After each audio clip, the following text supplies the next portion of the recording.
You know love is in need of love today. Yes, it is. So don't delay. Send your sin right away.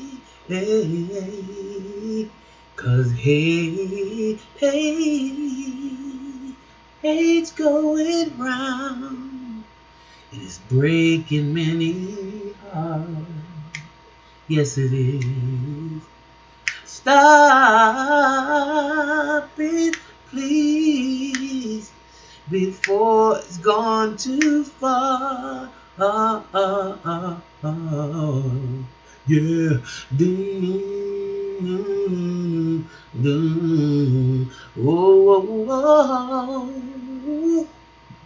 Hey, family. Good morning, good afternoon, good evening. Welcome, welcome, welcome to the mental house with me, your host, Khadija. All right. I really didn't want to make a comment about this situation because it's so close to home. It's so close. And it's so close to home for a lot of us, whether we want to admit it or not. Um, on different levels. Some levels as painted as, wow, as catastrophic as what happened between allegedly Fabulous and Emily, to not so subtle, or to more subtle, incidents that we haven't even identified as abuse. Well, whatever the case, when I thought and when I saw this come across the internet, it really bothered me. Not for the obvious reasons like the FA, the BO, the LO, S. I mean, and just uh, the viciousness in the accusations that have been leveled against Fabulous, and then the behavior of his partner Emily B. Now, I've heard from more than one occasion, so like I said, this is allegedly, that and some pretty reputable sources that have given the impression that Emily was psychologically abused for a long time, and not because she fit the description, she fit the profile for somebody that can be manipulated. And because you can be manipulated does not mean that you don't have any kind of uh, uh, you know attitude in your behavior. A lot of people say, well, she wasn't, she was so docile and she was this. Well, no, I don't believe all of that, because like I said, I've heard situations where people have asked her, since she represented herself as a stylist, would she be interested in styling them? And she responded, oh, no, I don't respond. I don't style anybody but Fabulous. Okay, so she was extremely, extremely, extremely, in my opinion, needy. I saw glimpses of her when I did see the first season, I think, of Love and Hip Hop of New York. And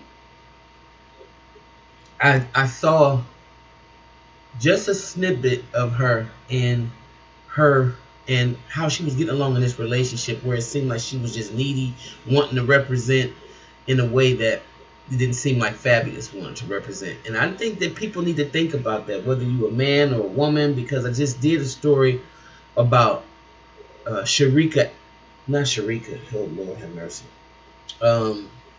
Lorenzen wife, Lorenzen Wright's ex-wife, her sister, and how she was very abusive, and she emotionally and verbally, to her husband. She didn't want him to be seen with her, or when she was spotted with him, she would say things like, oh yeah, this is Larry, or blah blah blah. And not introducing this person as her husband. Or so same thing with Fab.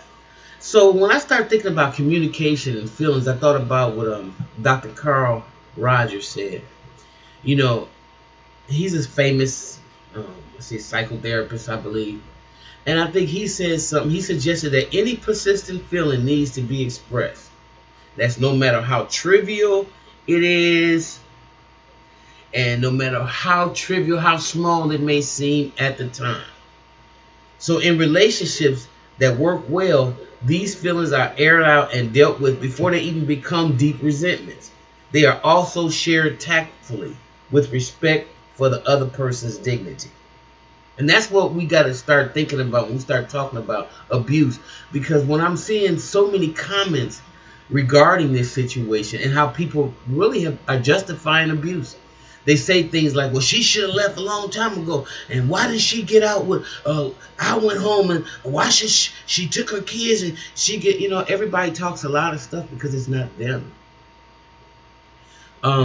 It's not easy to jump up and take your kids and go somewhere else from a house that you've been sharing with somebody because, you paid the price. Yes, the price might be at the end of the day, it's not happy. At the end of the day, it's a messed up home, and you make the choice of, do I want to stay here or do I want to watch my children go through us? You got all kinds of decisions and choices that can be made. But that's for the individual, and only them know the depths of their situation and whether it's emotional abuse, mental abuse, or physical abuse. Now, however, with that being said, the only part that leads me away from that is when I hear the children in the background screaming, because I know that you marked them for the rest of their lives. Just that scene. Now, I don't know how many more scenes that they've seen, but just that right there in itself. Let me tell y'all something. Let me tell you about a personal experience. And I've never ever saw my father beat my mother. I can't tell that lie, but I can say that they argued constantly all the time. It seemed like every time they were in the vicinity of one another, there was some mean words being said. And sometimes my father would say, go and ask your mama, blah, blah, blah, blah, blah. So I would be a messenger for my dad to my mom, and then my mom would tell me something and say, "Oh, that's craziness.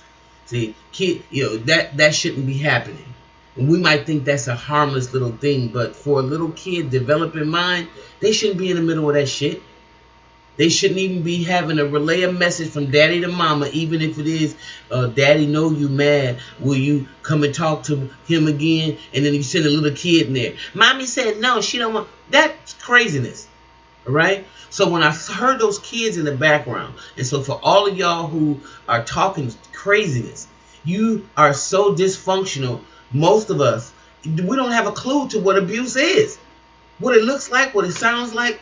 Because we'll justify it and go, well, she should have did this, and she should. You know what? Y'all should shut. What we should do is shut your mouth and just sit there for a minute in your life and see, haven't you been abused, and haven't you been an abuser? Have you ever treated somebody the way Fabulous treated Emily? So that's why it's okay for you. Or thinking that it's okay, you can think of a reason why somebody can get their teeth knocked loose where the dentist have to pull them out, and then you say, well, she should have left his home, but a home that they shared enough to make two babies in, right? Come on, y'all got the stinking thinking in dysfunctional people's mind is really dangerous. And that's why you have to be real, real careful about who you spend time with. Because some people can be real smooth like Fabulous. And sometimes I'm a little leery about people who are just too cool for school. Okay? Because what does the other side of that look like? Sometimes you might want to see what a person looks like when they're extremely angry. Because you know where you fit in. Like I said, and I'm going to take this to a personal level. I never saw my father hit my mother. But I can remember an incident where, again, they argued a lot. And I remember an incident where he was just, um, you know, telling her, asking her, pleading with her to shut the fuck up. And he didn't use those like that language. That's the language that I'm using, because it began to be like a nag. And I remember being a kid in the situation, going, "Why don't she just be quiet?" Because I don't, not even picking a side. I was just tired of the bantering back and forth. And so I was lamenting, like, God, can somebody just, won't she just be quiet? Because her voice to me was escalating and his was at a monotone. And she kept going, blah, blah, blah, blah, blah, blah, blah. And then I remember my father removing a living room chair that was at a table. And my mother standing in the doorway, and he swung that chair. And at her, mind you. And the chair hit the door. Still a mark in the door where the chair hit the door. And Mark stayed in that door a long time. And once I asked my mom, why did she leave that mark there? Because she said she always wanted to remember what he did. But when he swung that chair and that chair hit that door, because I'd never seen that kind of behavior from my father, I jumped up off the floor, and I jumped around him, and I put my arms. It was almost reminiscent of the way Whitney Houston grabbed Bobby Brown when he got out of jail. I mean, I was probably about 6, maybe 5. Somewhere up in there, 7. And I grabbed him, jumped up on him, and begged and pleaded with him not to hit my mom. Please don't hit my mommy. No, Daddy, please don't hit my mommy. And that's what I thought. So going back to how I felt as a child, everything in me resonated with those children screaming in the background. So I'm not even thinking about Emily right now, and I'm not even thinking about Fab right now. And for all of you people out there who think, oh, well, Emily should have did this, oh, Emily should have did that, why don't y'all take y'all focus off of there and think about the kids? Think about how you felt if you ever saw your mother get beat up. You don't care about who's right or who's wrong. You don't want to see your mother get her teeth knocked out. Or when you saw your dad out of control, and so far out of control that he jumped on everybody in the house and beat them. You understand what I'm saying? That leaves an impression on children's mind. Here I am telling y'all I'm going into another, celebrating another birthday. Okay? And I'm in my late 50s, and I can remember that as if it was yesterday.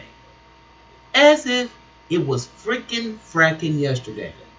So time is just such an unreal construct, just like race, that you have to remember what kind of grooves and what kind of seeds are you planting in this universe.